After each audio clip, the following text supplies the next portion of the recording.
Oi, gente. Como vocês devem estar sabendo, Bolsonaro assinou o 13º do Bolsa Família. E teve uma discussão se o Bolsa Família seria permanente, porque é uma medida provisória, e Bolsonaro disse que vai sim ser permanente, está garantido para os próximos anos, porque entrou no LOAS, que eu vou explicar aqui sobre isso nesse vídeo. Mas o que eu quero mais falar nesse vídeo é sobre como uma estratégia de uma política focalizada, como é o Bolsa Família, acaba sendo uma estratégia absolutamente compatível com uma estratégia do Bolsonaro. E é importante dizer o chamado populismo de direita. E é importante dizer mais coisas sobre isso, sobre o populismo de direita, sem nunca deixar de dizer que vai fazer sim uma diferença nas famílias mais pobres, e isso tem uma certa importância, sim. Mesmo que a gente precise pontuar como isso vai ser em detrimento de políticas universais, que são as mais importantes, que são as que a gente mais defende aqui no canal. Então esse equilíbrio dialético, digamos assim, é importante ter ao analisar uma questão como essa.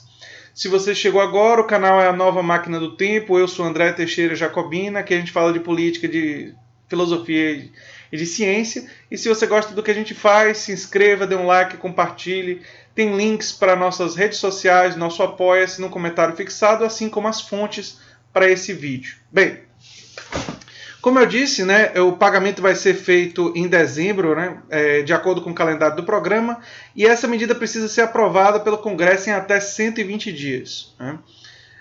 Ele assinou na terça-feira, dia 15, a medida provisória que garante o pagamento do 13º salário para os beneficiários do programa Bolsa Família.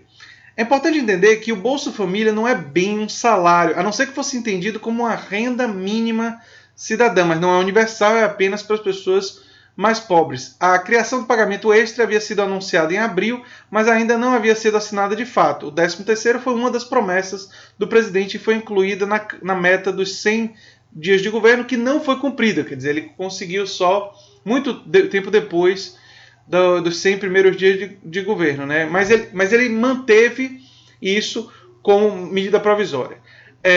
A parcela será paga em dezembro e seguirá o calendário regular já estabelecido pelo Programa Social. De acordo com o Ministério da Cidadania, o pagamento foi possível devido ao aumento de 2,58 bilhões de reais no orçamento da pasta.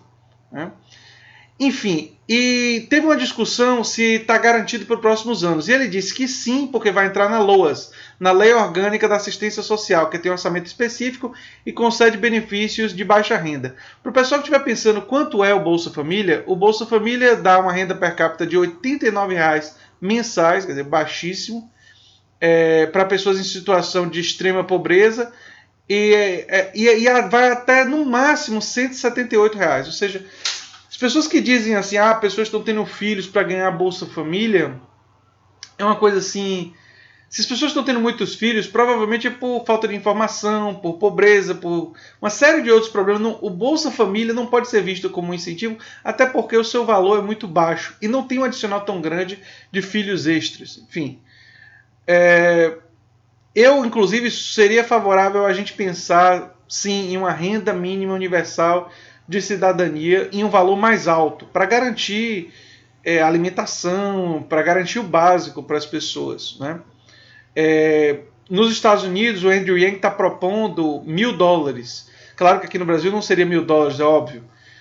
Mas aqui no Brasil, provavelmente, pensando que o salário mínimo está em R$ 1.000, provavelmente a renda mínima de cidadania estaria oscilando alguma coisa em torno de 350 a R$ 400.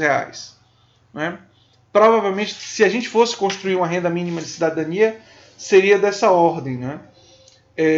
Agora, por que eu falo que isso é populismo de direita?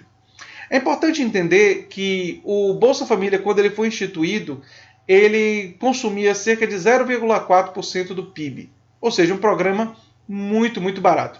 Hoje já está em mais do que isso, com a ampliação do cadastramento, e consome mais do que 0,4% do PIB. Mas ainda assim, até pelos valores, vocês podem perceber, é um programa extremamente barato. E, como ele é focalizado, ou seja, ele é destinado apenas para os mais pobres, isso acaba restringindo o cadastramento. Esse tipo de programa é importante? É óbvio que sim. Reduz pobreza? Claro que sim. Eu estava dizendo agora há pouco que eu seria favorável a uma renda mínima universal cidadã, até mais alta, para reduzir ainda mais a pobreza. Mas é importante dizer que o foco de Bolsonaro no Bolsa Família em um 13º e ganhar popularidade com isso, junto às camadas mais pobres, visa inocular ele de críticas em outros setores, fundamentalmente na saúde e na educação, que são as duas políticas universais mais relevantes. A gente sabe que só agora, depois de muita pressão e com algumas mudanças orçamentárias, foi possível desbloquear boa parte do resto do dinheiro da educação. E a gente sabe também que o Futuro-se é um mecanismo de privatização da educação que vai ser implantado em breve, mas já está sendo recusado amplamente pelos reitores, né? Se eu não me engano, 50% das universidades federais já recusaram Futuras. E na educação e na saúde, está absolutamente claro que o governo Bolsonaro ele não vai investir na expansão da saúde e da educação pública universal disponível a todos.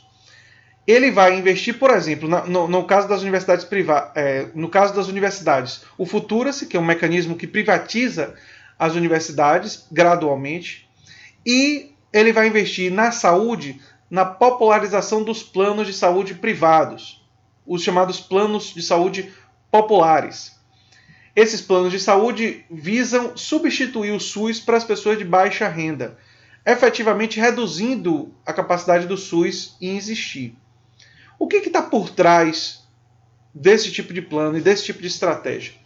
Está por trás desse tipo de plano, desse tipo de estratégia, a manutenção de algumas políticas assistenciais para os mais pobres e o abandono e a não prioridade de políticas universais.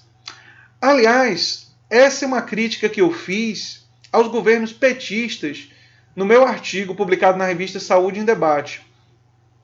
Eu disse nesse artigo, se vocês podem ler o artigo, eu coloco o link para vocês, é um artigo que analisa as propostas de 2014, não é? Da eleição de 2014, a eleição que Dilma ganhou e menos de 2 anos depois ela foi empichada, né? Ela sofreu impeachment, que foi um golpe, eu já expliquei que é um golpe jurídico parlamentar, porque não houve crime de responsabilidade no caso dela, mas de qualquer forma, embora tenha méritos dos governos petistas, e tem méritos, e eu levanto eles em vários vídeos, e enfim, eu já falei sobre esses méritos, um dos problemas dos governos petistas foi, por priorizar as políticas focalizadas, que são importantes e não podem ser abandonadas, eles negligenciaram, especialmente no primeiro e no segundo governo Dilma, mas também no segundo governo Lula, as políticas universais. E a esquerda, inclusive o PT, não pode fazer isso no futuro, né? O PT, o PCdoB, o PSOL, o PDT, o PSB, partidos que têm algum grau de contato com o nosso campo, é fundamental que no futuro haja sim uma prioridade das políticas universais e até mesmo a renda mínima seja vista no futuro como uma política universal. Isso é muito importante para solidificar e que diferenciar a postura da esquerda das políticas de cunho liberal. A defesa do tratamento da pobreza como um foco de políticas, um alvo de políticas focalizadas, sempre foi uma proposta liberal, aprovada pelo Banco Mundial, sempre vista como um resultado não de determinantes sociais, mas de um resultado exclusivamente de falta de oportunidade porque não houve crescimento naquele ano. E não uma questão estruturante de desigualdade do país, de um sistema tributário desigual, que, claro, contribui, no caso brasileiro, para reduzir crescimento e desenvolvimento, mas não é apenas isso, né? Ele produz e reproduz injustiças e desigualdade. Eu acho que ter essa clareza de que política focalizada é importante, mas não é suficiente, é fundamental para o campo progressista. E a gente sabe que o populismo de direita vai fazer o quê? Vai se utilizar das políticas focalizadas para poder se sustentar. Os governos petistas, embora tenham negligenciado um pouco as políticas universais, eles tentaram em alguns setores produzir expansão. Né? Na saúde da família houve uma certa expansão, não no volume e na quantidade que eu gostaria, mas houve, aconteceu. Né? Aconteceu também expansão no ensino superior, nós tivemos grande expansão no ensino superior dos governos petistas, só que essa expansão se deu também com a expansão do setor privado e de um financiamento público para o setor privado, além de renúncias fiscais que favoreceram o setor privado da saúde e o setor privado da educação. Isso significa que esse tipo de estratégia que foi utilizada no passado, que eu chamaria de estratégia conciliadora, ela não é mais sustentável para o futuro da esquerda. Ela não é mais sustentável. A gente tem que sim recuperar as pautas universais. Universal na saúde, universal na educação, e defender sim o fortalecimento do setor estatal nesses setores. Isso é crítico para a esquerda, e vocês vão ver que a estratégia do populismo de direita vai ser políticas focalizadas nos mais pobres, baratas, como o Bolsa Família é. Né? Esse 13º claramente é uma medida populista nesse sentido. E a negligenciar e a privatização por dentro ou por fora da saúde, da educação e de outros setores. Vai ser difícil resistir a isso. Mas a gente precisa ter primeiro essa clareza programática para poder fazer isso. Né? E para levantar, sim, os méritos dos governos petistas e os problemas dos governos petistas, assim como de outros governos. E também não quero minimizar o fato de que é verdade, sim, que o 13º para as famílias mais pobres do Bolsa Família vai ajudar a vida deles, vai ser bom para pessoas mais pobres. E provavelmente vai se tornar, como quase toda conquista que beneficia os mais pobres, vai se tornar uma medida que vai ganhar manutenção. E isso não é ruim. Mas a esquerda vai ter que dizer, com muita clareza, que embora isso seja bom, isso é insuficiente. E diferenciar uma boa medida que beneficia os mais pobres como sendo boa em si mesma, mas insuficiente para objetivos maiores, é fundamental para o campo progressista. E fundamental vai ser criticar justamente e trazer uma proposta alternativa em relação à reforma tributária, em relação ao sistema de saúde, em relação ao sistema educacional. Porque só assim o campo progressista vai se legitimar com a proposta mais sólida e vai começar a ganhar a população e vai produzir o convencimento. Né? Isso é muito importante para os próximos anos e para o futuro. Né? E essa cartada do Bolsonaro é uma cartada muito inteligente desde a época da campanha. Foi uma cartada muito inteligente do Bolsonaro. Que ele não é uma pessoa inteligente, mas ele é uma pessoa muito conectada com... Ele tem uma certa inteligência emocional, aliás, como o Trump tem, de detectar aquilo que as pessoas querem ouvir, é o demagogo, né? Demagogia é muito isso.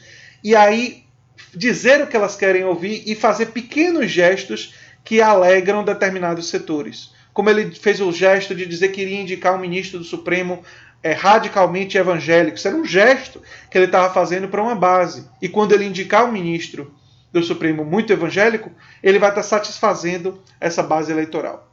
É muito importante a gente ter clareza dessas estratégias do Bolsonaro, até para a gente desenvolver as estratégias do nosso campo. Enfim, era isso que eu tinha para dizer sobre esse assunto. Um abração e até o próximo vídeo. Tchau, tchau.